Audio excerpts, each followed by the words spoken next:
Doa dan dukungan disampaikan pemilik Susi Air Susi Pujiastuti yang terus berharap dan berdoa untuk keselamatan pilot Susi Air Philips Mark Martens yang disandera kelompok KKB. Di akun Twitternya, Susi juga sempat membagikan momen-momen sang pilot dan pesawatnya yang membantu warga di Papua. Dalam unggahannya, Susi menuliskan, "Mohon dukungan dan doa untuk keselamatan pilot kami. Semoga selalu dalam lindungan Allah Subhanahu wa Ta'ala." Misi penyelamatan pilot Susi Air berkewarganegaraan Selandia Baru Philips Mark Martens terus dilakukan oleh tim gabungan TNI Polri.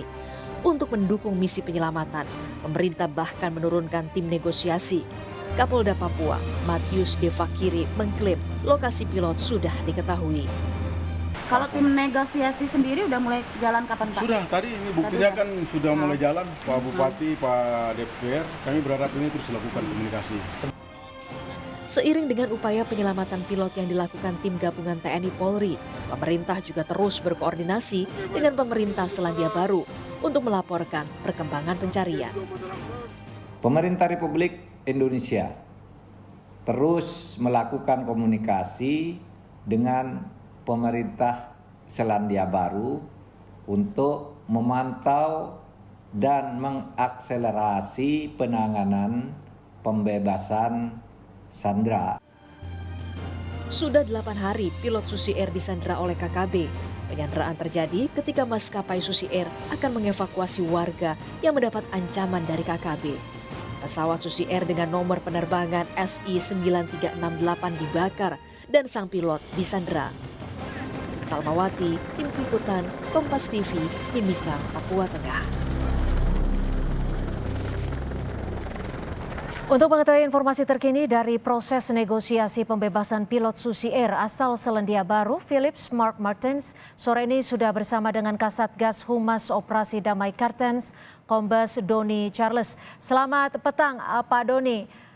Terima kasih sudah bergabung bersama kami di Kompas Petang. Ya, sama-sama, Pak. Ya, Kombes Doni, sejauh ini sudah berada di tahap mana untuk proses pembebasan pilot asal Selandia Baru ini?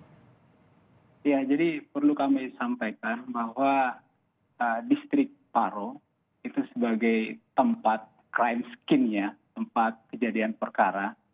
Di awal kita masih kesulitan untuk menentukan bahwa pesawat ini dibakar atau terbakar, kemudian pilot ini hilang atau disandra. Dengan adanya beberapa video yang viral, kalau kita sudah pastikan bahwa yang bersangkutan disandra, kemudian pesawatnya itu dibakar. Nah, kondisi ini adalah tindakan pidana yang harus kita proses. Maka itu tim dari Satgas Damai Kartens, kemudian TNI Polri juga sudah ke Paro untuk melakukan olah TKP. Dan olah TKP di sana sudah dianggap selesai kemarin.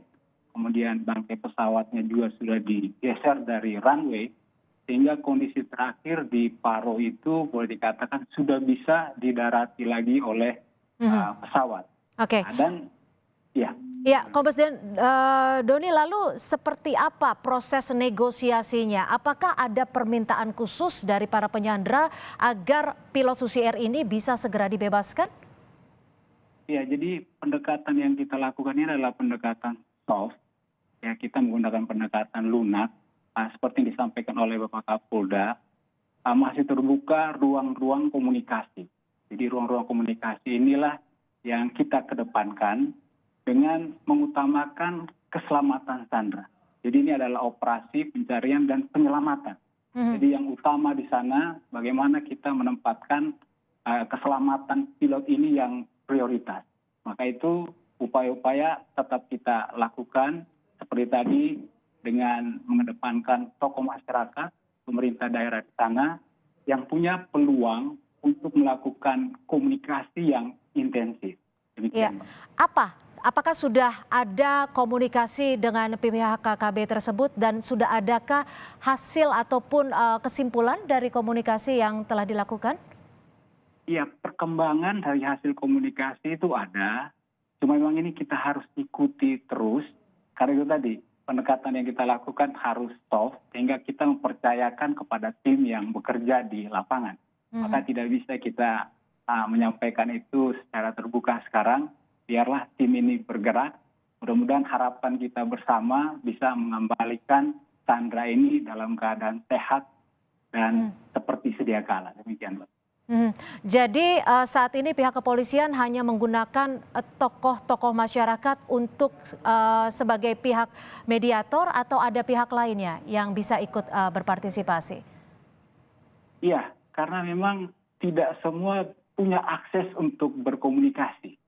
Dan ini yang kita manfaatkan karena kita tahu sejak dari hari pertama permasalahan ini muncul, baik itu pihak Susi Air, kemudian dari pihak kepolisian, kita sama sekali tidak mendapatkan informasi langsung dari pihak KKB. Sehingga memang harus ada strategi-strategi lain. Dan ini sedang dijalankan. Kita berharap mudah-mudahan ini memberikan hasil yang maksimal. Oke. Lalu Kombes Doni, seperti apa saat ini kondisi pilot dari Susi Air? Kemarin sempat beredar video, foto-foto terkait dengan pilot Susi Air tersebut. Iya, kalau kondisi pastinya kita belum tahu ya. Kita berharap dengan video yang ditampilkan ini memberikan gambaran. Kita optimis bahwa dari pihak KKB pun juga punya etiket baik, sehingga nanti ini sejalan dengan upaya kita melakukan komunikasi-komunikasi tadi. Terlihat beliau segar, sehat, mudah-mudahan ini tetap bertahan terus. Kemudian kalaupun ada nanti perkembangan, seandainya ada semacam permintaan, kita berharap bahwa ada kesepakatan yang baik di sana, sehingga pilot ini bisa kembali. Demikian. Baik, untuk tim sendiri berapa personel yang akan diturunkan, Kombes Doni? Cukup, tim kami sangat cukup, gabungan TNI dan Polri sangat cukup, ada yang di Timika dan siap diterbangkan, kemudian juga ada beberapa personel kami yang sudah ada di beberapa tempat. Demikian, Mbak. Baik, terima kasih. Tentunya kami masih menantikan kabar baik dari hasil proses penyelamatan pilot pesawat Susi Air asal Selandia Baru. Terima kasih Kombes Doni Charles, Kasatgas Humas Operasi Damai Kartens sudah bergabung bersama kami di Kompas Petang.